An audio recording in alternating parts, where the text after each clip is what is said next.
My nigga, in the 90s, if you had older brothers or if you had a turntable system in your crib and you was a little nigga and you had them gloves, you know what gloves I'm talking about, nigga.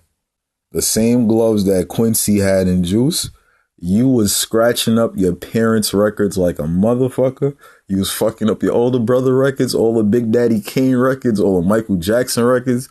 Them shits were destroyed. All because your little dumbass seen Juice and said, oh shit, this is cool. Nigga, I got fucked up countless amount of times because of that shit, nigga. I remember my older bro had these orange gloves, my nigga. And after I seen that movie, nigga, I ran downstairs with the quickness, just irrit, till a nigga smacked the shit out of me in the back of my head, feel me? But you know what I mean? That just comes along with the territory. But yes, if you're not aware or obvious or privy to what the fuck I'm talking about right now, I'm talking about the film Juice. Probably one of the best films of its kind, for its time. Feel me? I wouldn't put Juice as I wouldn't put it in the same category as Belly. I wouldn't put it in the same category as Boys in the Hood or Menace to Society and no shit like that. Because Juice wasn't about that. Feel me? And all of those movies I just named, from Belly to Boys in the Hood to Menace to Society, there was at least a little bit of drug aspect in it. There was some type of hand-to-hand going on. Niggas was selling dope, but there was some type of drug know what I mean? And on top of the fact that niggas was busting their guns crazy. Know what I mean? That I will say Juice had. I won't say niggas was busting their guns crazy. Feel me? It was probably two niggas that had guns throughout that whole movie. And that was Blizz and Bishop. Everybody else didn't have no hammer. Nah. Well, I won't even say Bishop, because at first that was like the crew hammer. And then the shit became Bishop's hammer. Feel me? So let's dig a little bit deeper into this film, right? So I feel like this shit could be damn near considered a horror film, or a psychological horror, a psychological thriller horror, because that's all this shit was about. It was a nigga who lost his mind. It was a nigga who was getting bullied a lot. The gun clearly made him feel away. And after that, the nigga just went fucking cuckoo. The nigga went ape shit. And when I say the nigga, I meant my nigga, Tupac Amadi Shakur. Feel me? Rest in peace, Tupac. Rest in peace, Afeni. Word. Rest in peace, that whole squad. If that's what it is for real. If these niggas if they in Cuba are fucking Papua New Guinea and shit, chasing pigs and fucking eating roast duck and shit like that. Rest in peace, some niggas for real, man. You know, we all speculate and all that, but yeah. I mean, movie's about four kids who at first they just hang out, they just chill. I mean, they're the crew. I mean, Raheem being the leader. I guess Quincy being second in command, and Bishop being a nut, and you know what I mean? You gotta have your fat boy, you know what I mean? You gotta have your fat boy. It don't matter what. If you got a crew, you gotta have a fat nigga with you. If you ain't got a fat nigga in your crew is not official. Y'all niggas is weak links, my nigga. Cause you need that big fat nigga. For what? He's funny and he brings the bitches. Facts. Feel me? If you got a fat nigga in your crew and that nigga don't make niggas laugh, nah, you got the wrong fat nigga, bro.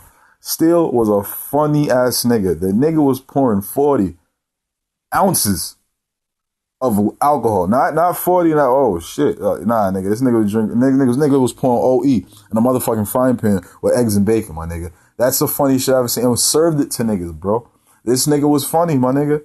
But fuck all that shit though. Now, I mean, the movie's about four kids that hung out, and again, it felt like it was about power. It was about power shift. Feel me? Because Bishop at one time, Bishop was going through a lot of shit at the crib. Feel me? I don't know if that was his pops or his grandfather, but that nigga was old as a motherfucker. Bishop, Quincy. Quincy was like the ladies, like he was fucking older bitches. Period. I mean, like Quincy was I guess he was the most, I don't want to say sophisticated, but he seemed the most mature. My bad, yeah. Quincy was the most mature out that little clique. Quincy seen shit. Quincy wanted to do shit with his life. Quincy didn't want to remain here. Quincy was the turntable. He was the DJ nigga. He was running, like, he wanted to go there. He was competing in the DJ shit. He was in the turntable shit. Even though he was mature, he was still with the shits, because when he needed his records, how he got them shits. Niggas finessed that shit. Still went in that motherfucker. Raheem was in that motherfucker. Bishop was in that motherfucker. Niggas finessed that shit. It was so fucking beautiful until they got the gun. Feel me? Them niggas held each other down when Bishop was damn near about to shit himself. I think it was Radamez, yeah. Radamez was about to fucking stab a fucking, you know how Spanish niggas give it up, G's. Now, I fuck with Spanish niggas, know what I mean? Shout out to all my niggas, shout out to all my Hectors and my all that, feel me? All that.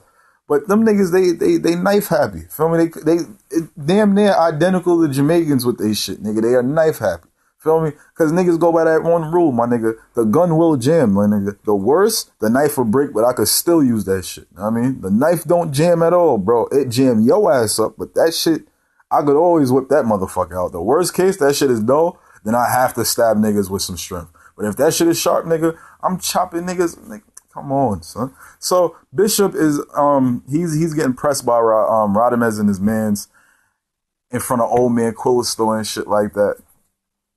If you young niggas never seen this shit, most of these punchlines and bars that you hear in rap today, well, if the rapper you're listening to is a lyricist, they're talking about these movies that came out 20, 30 years ago, damn near, right?